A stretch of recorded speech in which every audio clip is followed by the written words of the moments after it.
बड़े उद्योग आएं, रोजगार के नए अवसर बने और लोग पलायन करने के बजाय यहीं काम पाएं। यही सपना लेकर गोपाल कुमार अग्रवाल ने अपने कार्यकाल में ठोस पहल की। उन्होंने ठाकुरगंज विधानसभा क्षेत्र में स्पेशल इकोनॉमिक जोन की मांग उठाई ताकि इस क्षेत्र में बड़े उद्योग और निवेश आ सकें। उनका मानना था, जब फैक्ट्री और उद्योग लगेंगे तभी रोजगार मिलेगा और तभी क्षेत्र का असली विकास होगा। देखिए, आपने देखा है पिछले कुछ सालों में ठाकुरगंज पूरे बिहार में एक औद्योगिक हब के रूप में डेवलप हो रहा है और जो रफ्तार पकड़ा है वो अगर इसी ढंग से बढ़ता रहा तो ठाकुरगंज इस पूरे नॉर्दर्न इंडिया का सबसे बड़ा औद्योगिक क्षेत्र बनेगा। हम लोगों ने इसमें प्रयास करते रहे हैं। हम लोग स्पेशल इकोनॉमिक जोन की सोच ने किसानों, व्यापारियों और युवाओं के दिल में नई उम्मीदें जगाईं। स्थानीय उद्योगपति भी इससे जुड़कर अपना अनुभव साझा करते हैं। अभी आप ये अनमोल इंडस्ट्रीज लिमिटेड ठाकुरगंज के नई यूनिट में आप देख रहे हैं। ठाकुरगंज में फैक्ट्री खुलने से ये एडवांटेज हुआ, लोकल लोगों का एम्प्लॉयमेंट बढ़ा है, रोजगार की वृद्धि हुई है। यहाँ पे मैक्सिमम 70 to 80% लोकल आदमी है जो कि यहाँ पे काम करते हैं, जिनकी रोजगार की वृद्धि हुई है। ठाकुरगंज और गलगलिया से लेके यहाँ तक पूरा इंडस्ट्रियल एरिया है, तो इंडस्ट्रियल ग्रोथ होने से अल्टीमेटली सोसाइटी का ग्रोथ होता है, सभी का ग्रोथ होता है। आपको मालूम होगा कि 2009 में जब मैं विधायक था तो मैं रीगल को यहाँ लाया था और मुझे इस बात का एहसास उस समय हुआ जब मैंने देखा कि एक रीगल आने से, जो मकई की सबसे बड़ी फैक्ट्री है, हिंदुस्तान में सबसे ज्यादा मकई की खपत करने वाली फैक्ट्री बन चुकी है। अब तो आज पूरे इलाके से पटवा गायब हो गया। चारों तरफ लोग जो है मकई की खेती कर रहे हैं। ट्रैक्टर चलाने वाले भाइयों को, किसान भाइयों को, व्यापार करने वाले भाइयों को, सबको इसका लाभ मिला। जाइए, रीगल के अगल बगल में एक बड़ा मार्केट बन गया है और उसके अलावा आप देख लीजिए कि आज करीबन हजारों बच्चों को वहाँ रोजगार मिला। तो ये मुझे काफी सुख देने वाला अनुभव प्राप्त हुआ। रीगल को देखते हुए फिर उनके रिश्तेदार अनमोल आए, जो आज बिस्कुट की सबसे बड़ी फैक्ट्री यहाँ बनी है। उसको देखा देखिए अभी ब्रिटेनिया आ रही है। अभी हम लोगों ने हाल में ही एक सीमेंट की बहुत बड़ी फैक्ट्री खोलने के लिए जामनीगुड़ी में जो है जमीन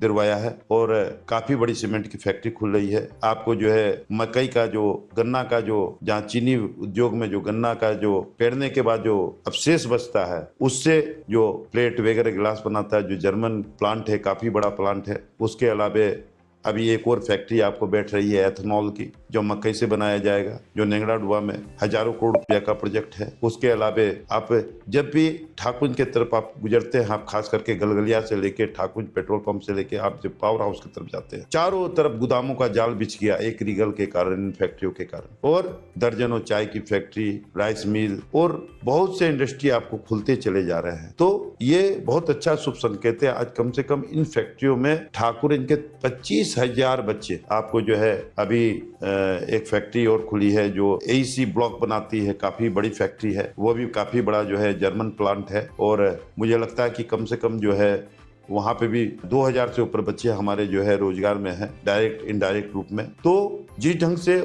से डेली असम से, बंगाल से, नेपाल से लोग यहाँ पे जमीन खोजने के लिए आ रहे हैं। अगर स्पेशल इकोनॉमिक जोन बनेगा तो हमारे जैसे छोटे उद्योगों को भी बड़ा बाजार मिलेगा। ठाकुरगंज के लोगों को बाहर जाने की जरूरत नहीं होगी। मेरे बीच में माननीय भारत सरकार के एमएसएमई मंत्री श्री आदरणीय जितेंद्र राम मांझी जी से इस संबंध में काफी विस्तार से बात हुई। गोपाल अग्रवाल जी हमारे साथी रहे हैं विधानसभा में, काफी तेज तरार हर मुद्दों को उठाने वाले। जिस समय रहे विधानसभा का सबसे सक्रिय सदस्यों के रूप में रहे हैं। हमारे इनसे बहुत निजी रिलेशन है।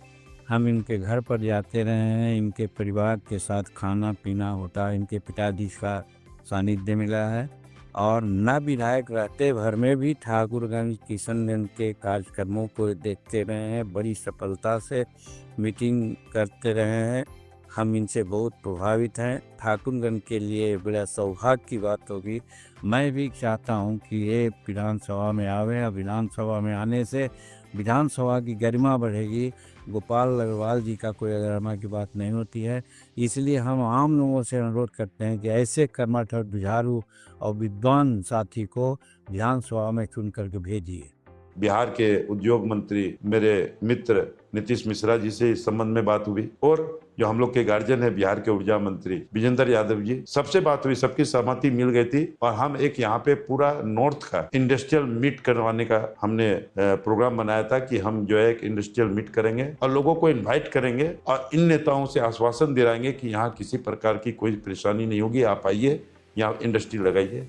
लेकिन चुनाव, इन लोगों के चुनाव की व्यस्तता के कारण ये कार्यक्रम बीच में स्थगित हो गया। लेकिन चुनाव के बाद हम बहुत शीघ्र इसको करेंगे और हम असम से लेकर नेपाल तक के सभी सारे बड़े उद्योगपतियों को बुलाएंगे, बिहार के सारे बड़े उद्योगपतियों को बुलाएंगे और हमारा प्रोग्राम है कि यहाँ पे कम से कम जो है हजारों हजार करोड़ रुपया का इन्वेस्टमेंट हो। नई इंडस्ट्री है हमारे यहाँ, पाइन एप्पल होता है, अनारस की इतनी बड़ी खेती हो रही है, हमारे यहाँ 3-4 चाय की फैक्ट्री खुली है, लेकिन और दरकार है। हमारे यहाँ जो है ऐसी बहुत सी फैक्ट्रियों की संभावनाएं हैं, तो इस पे हम लोग काम करेंगे। अभी ब्रिटेनिया ग्रुप आई है, मित्तल ग्रुप भी जो है वो अनारस की फैक्ट्री के लिए जमीन खोज रही है, जिसको कम से कम 200 एकड़ जमीन चाहिए। तो ये सारा काम हम लोग के जहन में है। और देखिए, ये काम करना हर विधायक के बस की चीज नहीं, व्यक्ति वैसा चाहिए जो इन लोगों के बीच में बैठ सके, बैठ के इनको कन्विंस कर सके, अपने बात से, अपने विचार से इन लोगों को सहमत कर सके और उन उद्योगपतियों को जिस पे विश्वास हो कि नहीं, ये व्यक्ति अगर हमको उंगली पकड़ के ले जा रहा है तो ये हमको मुकाम तक पहुंचाएगा। ये काम आपके सऊद भाई जैसे लोगों के बस की बात नहीं है, बहुत ऊपर से, उनके दिमाग के बहुत से ऊपर से चले जाएगी। इसीलिए बहुत बड़ा सपना है ठाकुर को लेके, खास करके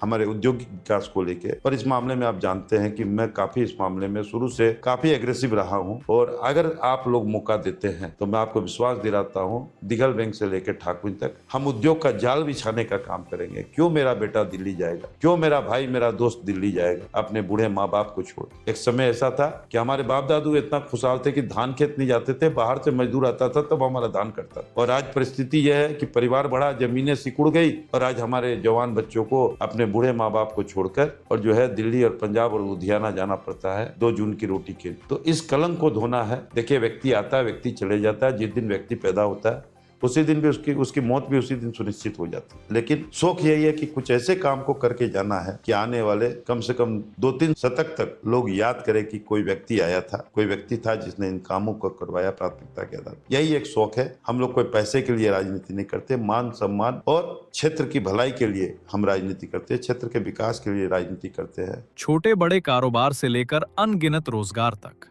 स्पेशल इकोनॉमी